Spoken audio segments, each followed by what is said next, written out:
Welcome back to the show, folks. This is the Wrap Up, your daily dose of pop culture and movie news, hosted by me, Mr. H Reviews. On today's show, Keanu Reeves, Kevin Feige, he wants him in the Marvel Cinematic Universe. We'll also be taking a look at what Kevin Feige said about Spider-Man crossing over with Venom. And then, unfortunately, in a bit of dour industry news, we'll take a look at what the Max Landis report seems to indicate as well. As with all things with these topics listed, if you want to skip right ahead, there will be timestamps down below in the description box and linked in a pinned comment down below. And then also we'll have some time for some viewer questions as well. So let's get right into it. Keanu Reeves. We are having a Reeve-surgence. He's like a megastar. The internet loves Keanu Reeves for great reason. I myself really like him as an actor. A lot of people say he's one note. That's fine. I don't care. I really like him. He's a very likable guy, and what a good actor to bring into the MCU. Just from a PR perspective. Now, Kevin Feige, obviously the head of Marvel, and everything that they do there, the big head honcho, the producer, has said that actually there are constant, ongoing conversations with Keanu Reeves. So, this all came out when comicbook.com had the opportunity to just speak to him. This is at a press junket with respect to Spider-Man Far From Home, and they state, or they just asked very, very clearly, they said, there are a couple of actors I want to ask you about. Keanu Reeves, you guys talking to him for anything? And his response was quite interesting. We talk to him for almost every film we make. We talk to Keanu Reeves about. I don't know when, if, or ever he'll join the MCU, but we very much want to figure out the right way to do it. How good is that? I'm really, really surprised. Really surprised. Because obviously, like Kevin Feige has said here as well in this article, so Kevin Feige went on to compare Reeves to Jake Gyllenhaal, saying that they talked to Spider-Man Far From Home star multiple times. There was a lot of rumours about Jake Gyllenhaal joining a comic book property for a long time. And obviously that had its basis in fact, coming from Kevin Feige himself. They spoke to him multiple times until the perfect role, i.e. Mysterio, perfect role shall I say, appeared.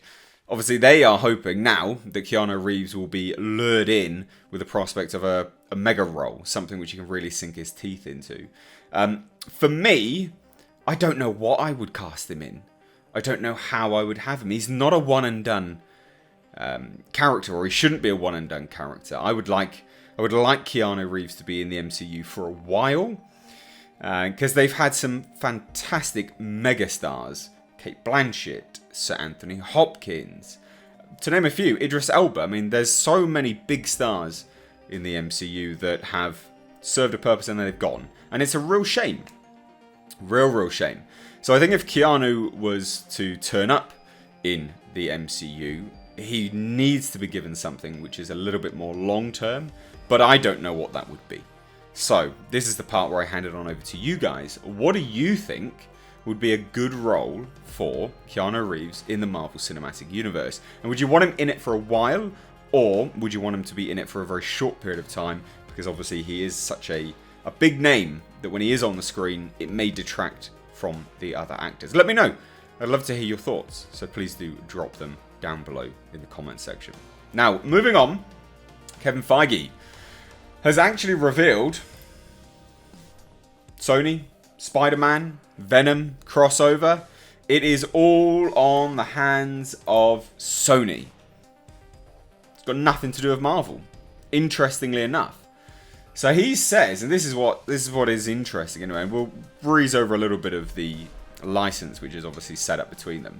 So Sony has owned the rights to Spider-Man for decades and delivered a highly successful trilogy of films focusing on the character in the 2000s. They really are. Whatever people think about them, they made a lot of money. So it says, yet their amazing Spider-Man reboot films fell short of expectations because we'd seen it all before. The studio ultimately partnered with Marvel Studios for a unique deal that allowed the character to be brought into the Marvel Cinematic Universe, while Sony retained the rights to the Wallcrawler's supporting characters, including Venom. Now, last year's Venom earned mixed reviews, but had a strong enough showing that it will be getting a sequel. And as far as whether or not the anti-hero will ever collide with Spider-Man, Marvel Studios President Kevin Feige says the decision rests with Sony. So it's not up to them at all. In fact, it doesn't look like they're holding Sony back with whatever they do with Spider-Man. This is all to do with Sony. So he says, I think probably it's up to Sony, Feige revealed to Cinema Blend, at the prospect of a team-up film. Sony has both of those characters and has Venom in their world. I don't know what their plans are for another Venom, or if they're doing that, but it seems likely at some point. Very surprising. Because when Venom was dropped, obviously it's PG-13 or PG. I don't know the exact rating for this. We have different ratings in the UK, so that's kind of why. But a lot of people were like, oh, Tom Holland's going to turn up. There was rumours of him on set. There were rumours that he would appear moving forwards. There's been a lot of talk about this, but it all seems to just lie with Sony. And if that is the case, is this another example of Sony's incredible mismanagement? Is it? Potentially. Potentially. Because now, and again, I'll reiterate some of the interesting comments made by Avi Arad, who is one of the head producers on the Venom and the kind of Spider-Man extended universe that they're trying to build out now. He said, with topic of Carnage, and this is why a lot of people have no faith in Sony, you know what? When you hear Venom, forget Venom. When you hear Carnage, the only thing you can think of is R. True, right? True. Not according to Avi Arad. But if you know his story, if you really know the comic, there's no R here. Oh, Avi. Avi, my dude. He's a tortured soul. No, he's a murderer. He's not a tortured, he's a murderer. It's not about what he does. Yes, it is. The clue's in the name. It's Carnage. Because we never have to show the knife going from here to there and the blood is pouring. Kind of what you want from Carnage, though, isn't it? What you have to show is, what is the motivation? He's a psycho. We don't need another tragic villain that we can all relate to. Some of the best villains are those which we can't relate to.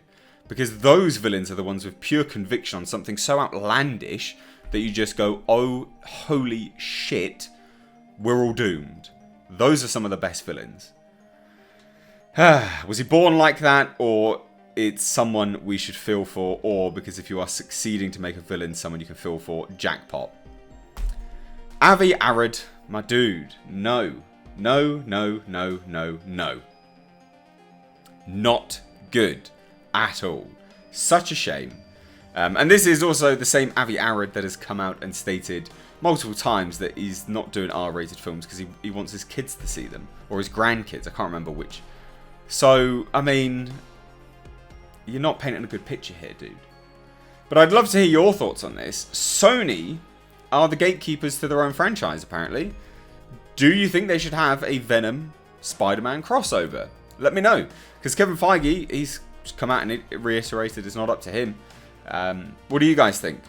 Let me know down below in the comment section. Now, moving on to not very good industry news, but we need to touch on it. And I'm gonna come from this from a very centrist standpoint because none of this is proven, FYI. But it's interesting to take a look at. So, Max Landis. Oh, Max Landis, my dude, what you been doing? So, obviously not getting good haircuts. That's what he's doing. So, Chronicle and Bright screenwriter Max Landis has been accused of emotional, physical, and sexual abuse by 8 women in a damning report from the Daily Beast. Now, you can go find that report yourself. It's a big, big, big report. This is good because it's got just some excerpts from it, but it's a big report. I'd encourage you just to go and read it. And I'll leave a link to it down below. It says, and while you'll find some excerpts below, they make for difficult reading and may not be suitable for everyone. Some of the accusations here are atrocious, but it's important to note that some of this just comes from co-workers as well and colleagues, people that are not women. So It's important because when we're taking a look at something with an air of legitimacy, is it coming from one source, one demographic, or is it coming from multiple? You know, a lot of people, if we take Harvey Weinstein, for instance, everyone knew what he was doing. Everyone. It wasn't just women that was accusing him, it was everyone. And I think that's more telling. So, Landis would bring up his hand and fake that he was going to hit me and laugh when I flinched, said one woman who used to date the writer. He'd openly critique my body in front of people and tell me privately that I had the potential to be so hot if I committed to working out more. Ironic coming from someone that looks like that, but never mind. If any of this still feels like a blurred line scenario, let me assure you that he did hold me down and rape me. Well, I said no, over and over. Awful. Afterwards, I punched him in the shoulder and I told him, when someone says no, you're supposed to stop. What you just did is what they call rape. He said he thought we were playing a game and that I liked it. He didn't care. Well, look, if you didn't care, then obviously that's bad. There are such things as rape roleplay and things like that. There are people that enjoy things like that. So if he is that way persuaded, then maybe. But again, if he out and out did not care after the fact, then he's showing what would be considered sociopathic tendencies. So another said he'd compliment me for not eating. He brought me workout classes to shape me the way he wanted. I lost 15 pounds I couldn't afford to lose while we were together. And even though he'd bring up openly that he'd given an ex-girlfriend an eating disorder, I somehow didn't identify what was happening to me as that. Danny Manning was willing to be named. So here's one of the ones which actually just said, yeah, fine, name me. The first incident that I can remember, we were at some public event and I think I laughed at something and he just started choking me to the point where my eyes were blacking out. God damn. Look, if this is all true, the guy's a psycho. If it's not, obviously I disavow any of these comments. Because it's just, you know, we can't just accuse people. I felt such confusion that I tried to leave. And I was drunk and I had to just kind of wait while he tried to convince me that he didn't mean it. And Josh Trank came in as well. Now, this we can kind of just say, look, who knows? Josh Trank doesn't have a great track history, but he does have a track history of just being overly honest. And he states, I 100% believe every word of this article about Max. I banned him from visiting principal photography of Chronicle, and I haven't spoken to him since 2012.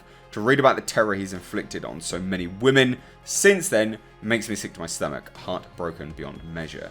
Everyone always seems to be heartbroken when the shit hits the fan, but they don't never do anything when they recognise the behaviour.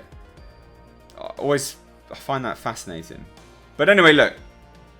I need to bring you this because it's industry news and people will ask me. With respect to all of this, what do I think? I have no idea. Obviously, I would completely, disavow the claims if they prove false. But the evidence is stacking up. But it's all unproven at this point in time. So I hand it on over to you as a purely unbiased source of opinion. What do you guys think? Let me know your thoughts down below in the comment section. Now, let's get on to some better news. We've got some viewer questions. If you want to submit your viewer questions to me to answer at the end of this daily show, then please do. Submit them via Gmail, mistakesreviews@gmail.com, using the subject line, The Wrap Up, and hopefully we'll have time to get to them at the end of each of these days. So, let's get right into it. Let's dip in the mailbag and see what we've got. So, Figure Mania Show, who actually does have an Instagram account, so you can go check them out. Quite good, actually, to be perfectly honest. A lot of, NECA figures, Jax figures, things like that, and they set them up in kind of photographic situations. I quite enjoy it. It's all Godzilla stuff, most of it's Godzilla stuff, which I've quite enjoyed. So he emailed in and said, "Hello, sir. I hope you're doing well. I currently live in Taiwan, so that's interesting. Love your channel. Keep up the great work." Said, "Godzilla King of the Monsters rocked so hard, and it's now my favourite Godzilla movie ever. It really felt like you were watching Monster WrestleMania. Question: do you feel that Godzilla vs. Kong feels like it's going to be more like the Royal Rumble main event? The scale of King of the Monsters was huge. The events in the movie impacted the whole world. I feel Godzilla vs. Kong will be more contained." Very interesting question. I do think so, actually. I think you're right there. The scale of King of the Monsters was just ginormous. Cities were decimated. creatures were destroying the entire, planet basically. And everything seems to indicate that all the Titans are going to Skull Island. So if that is the case, then it will definitely be more contained. He did also ask another good, interesting follow-up question, which was, do you feel the 5-year waiting gap between Godzilla 2014 and King of the Monsters was a bit too long, and that may have hurt the box office for King of the Monsters? Yes and no. Yes and no. You got to remember there's actually been... Shin Godzilla came out, around the same... Well, after Godzilla 2014. We also... I think it did. Fairly certain it did. We also had the 3 Godzilla anime movies, which were largely considered to be bad. So there's an air of fatigue, I guess, to a certain degree. Not much, but an air of. So I think that happened. I think that definitely impacted the box office. But I'd love to hear your thoughts. What do you guys think? Let me know down below in the comment section. Now let's shuffle on. We've got another great question. Big Uncle B wrote, how would you reboot the DC franchise, and who would you hire or keep? And what stories would you start with for the main characters? I say this a lot, but Del Toro, I'd get him on board. He was going to do like DC's Dark, Dark Justice League or things like that, Justice League Dark. I'd get him on board. I'd reboot it with an entirely different aesthetic. That's how I would do it. And I don't think I would interweave it either so much. I would have it contained in just different stories, and then maybe set up little Easter eggs here and there which connect them, but not overly just go for a huge connected universe. I don't think I would. That's how I would. What do you guys think? Let me know down below. Now, one more question. We've got one from Kane. Thanks so much for emailing in, dude. Afternoon, Mr. H. I'm digging these daily shows of bite-sized movie news to keep up the great work. Thank you. So I heard that Swamp Thing got cancelled because of an administration error over tax breaks and over where they filmed it. Somebody forgot to tick a box for the tax break to take effect. Well, apparently not, because one of the people that worked for that has already come out and said that no, it was all approved. So that sounds like spin now. You can find that report. Apparently it was all confirmed. They knew exactly what they were getting long before shooting commenced. So he says, also, did you see Marvel are re-releasing Avengers Endgame in the cinemas with an extra scene at the end? They want that top spot so bad, but Avatar employed the same tactic with the director's cut the film. Yeah, I did see that. I found that to be, I don't know, almost an air of desperation, really. And I'm good. People are going to hate me for that, I know, but I just think, like, what's the point? It is a cash grab. No matter what way you spin it, it's definitely a cash grab. I myself will not go to see that again. Not at all. Just for an extra scene? No thanks. I'll find it on YouTube when it's released. I'm good. I did see that, yeah. I don't approve of that at all, but never mind. What do you guys think? Did you know about that? Avengers Endgame, one more scene? Let me know down below in the comment section. Thank you so much for watching, everyone. That wraps it up here for me on this daily dose of pop culture and movie news. The wrap up. If you want to subscribe and you want to stay up to date on all of this stuff that I do here on the channel, please do hit that subscribe button. Please do give this video a like, and please share it, because that really does help me out. All of that stuff helps to shout out a lot more than you know. Anyway, guys, thank you so much for watching. As always, I have been Mr. H. Take care.